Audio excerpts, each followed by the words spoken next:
ഇരുന്ന് കരഞ്ഞതുകൊണ്ട് ജീവിതം നേരെയാക്കാന്ന് വിചാരിക്കണ്ട.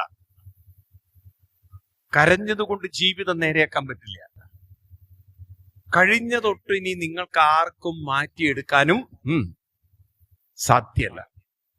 കുറ്റബോധങ്ങളും വിഷമങ്ങളും വേദനകളും അയവിറക്കിയാൽ, ശ്രദ്ധിക്കുക എന്താ പറയുന്നത്, നിങ്ങളുടെ മനസ്സിൽ കുറ്റബോധങ്ങളും വിഷമങ്ങളും വേദനകളും നിങ്ങൾ ആവർത്തിച്ച് അയവിറക്കിക്കൊണ്ടാൽ എന്താ സംഭവിക്കുക അറിയോ?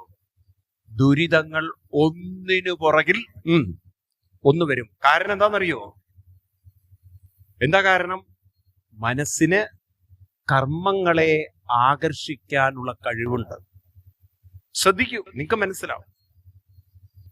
ഈ ഭൂമിക്ക് ഭൂഗുരുത്വാകർഷണമുണ്ടെന്ന് നമ്മളെ പഠിപ്പിച്ചു.